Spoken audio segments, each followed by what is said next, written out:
Hello and welcome back to the Q&A. So as always, if you have any questions or anything like that, if you just leave them down in the comments, I'll add them to my Word document and I should get to them in between a week or two, pretty much.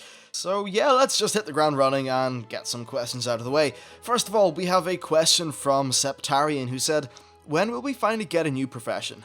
Not a secondary one like archaeology, but we haven't seen a primary profession since inscription. That is certainly a good question, and honestly, I'm not particularly sure if we're going to see a new primary profession for quite a while.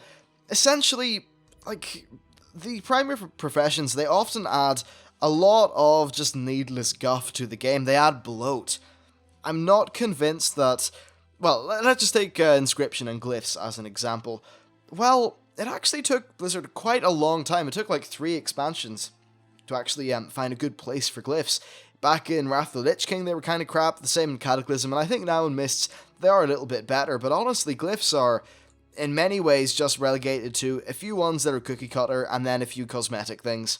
That's essentially it. I'm not particularly convinced that that's really the best way to do it, the professions. And also, adding new professions in terms of things that would actually affect your gear is against what Blizzard have been wanting to do. They've been toning down on the number of enchants and gem slots and that kind of thing because I think that they rightly so believe that currently gear is just a bit too ridiculous. You know, you need to get, you say you get shoulder as well, you need to put an inscription on it and then maybe a feckin', I don't know, an enchant, and then maybe a gem or something. There's just so much you have to do to get your gear ready, and that's why they're cutting that down in Warlords. So adding a new profession may just add complexity that they don't want. Now, one of the nice things about secondary professions is that they can add gameplay that everyone gets, but it doesn't necessarily have to actually add to the end game progression. They can literally just add a new bit of content in for people. So I think I'd rather see a new secondary profession than a primary, because honestly, I don't really know what else they could do. I mean, some people have said that you could have one that's based on your garrisons, that's maybe a woodworking one, so you could build stuff. I don't know, though, if that would actually fit with what they're trying to do with garrisons, so I'm not particularly sure. As for your question, though, when will we finally see one? I don't know. It won't be Warlords of Draenor. I suppose it could be the expansion after. That is certainly possible. I guess it would have been a good few year period for them to sit back and actually stew on what sort of professions they could add to the game. But I just think the most important thing is they don't add annoyance and they don't add depth.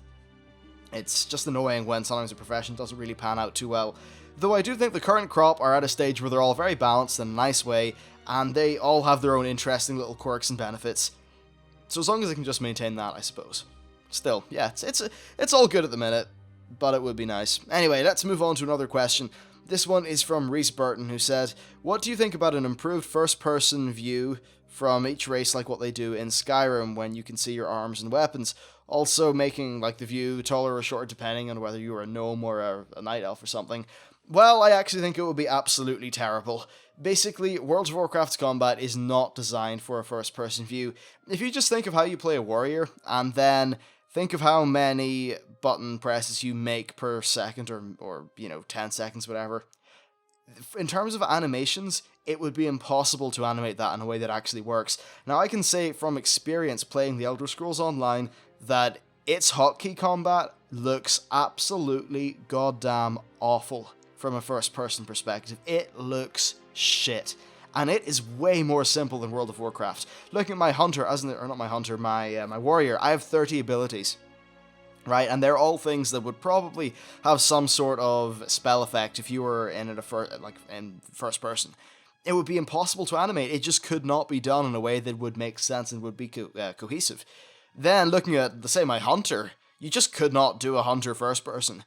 With the amount of spells that go off and things like that, it just isn't feasible. It won't work in World of Warcraft is essentially the bottom line here. And hell, it doesn't really even work in the Elder Scrolls Online. I know some people will say to the contrary, but I have very high standards when it comes to games, and especially to gameplay, and I just don't think that Elder Scrolls Online has managed to pull it off. I don't think it's an acceptable standard, and if they can't do it, only having 6 active ability slots at once, then I don't think there's any way World of Warcraft could do it with the complex classes that we have, and I certainly would never want to trade our current complexity for just a kind of more simple but first-person sort of thing. Plus, I don't think the world would look that good. If you were in a first-person camera, you'd be up a lot closer to those textures. And the textures aren't great, like they are artistically and stylistically very nice, but the lower fidelity of some things would definitely stick out like a sore thumb if you were in first person. Yeah, basically right now, I don't think they should be doing any major groundbreaking changes to how World of Warcraft looks, feels, or plays.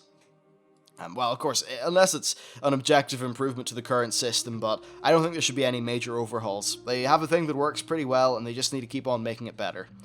Alright, so next we have a question from Aurora Gaming, who said, just a quick question for the next Q&A, what do you think the role of the Pandaren will be in Warlords of Draenor? I feel like they'll be a little bit out of place, and it seems like they're only concentrating on humans, Draenei, and orcs in the expansion. Yeah, fair enough. I don't think they'll be concentrating on humans that much. I think it's mainly just orcs and Draenei. That makes me very happy, especially for Draenei, because honestly, we have not had much Draenei lore since Burning Crusade. So I'm very glad to see that. But in terms of Pandaren, yeah, look, honestly, I think this is a race that just, like, it was added in Mists, and I think that's pretty much where we'll see the end of them. I don't really know if they'll be able to weave the lore of Pandaria too much into the rest of the game, and honestly, I wouldn't like it if they were to shoehorn Pandarans into places where they didn't really fit. So, yeah, Pandaren, they just ain't going to take much of a role. I don't think we'll be seeing the likes of Taran Zu in much of a capacity again, other than just being a generic faction leader. Or at least racial leader, because they're, dual factions and stuff like that. As for armor, this is one thing that concerned me a little bit. Monk armor is basically designed to look well in Pandaren, and that's fair enough when it's that kind of Chinese style. I'm not too sure how that's going to turn out, though, when we move into Warlords, and it's got that more kind of brutal and savage thing going to it.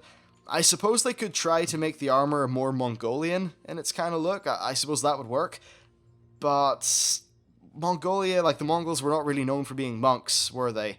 So I'm not too sure how they're going to pull that off. I'm sure they will find a way, of course, of making the armor look cool. But what that way is, I just don't particularly know. Still, it'll be interesting to see what sort of way they try to tackle this issue with, because the Pandaren do fit the Chinese aesthetic really well, but it's just about making them fit other aesthetics. So, yeah, we'll see how that goes. Okay, so next we have some stuff from Therodon Apocalypse. His first question is, do you think it's still possible that they will add one race or rule combo for both Alliance and Horde into the next expansion to compromise for the fact that we don't get a new race and class, or race or class?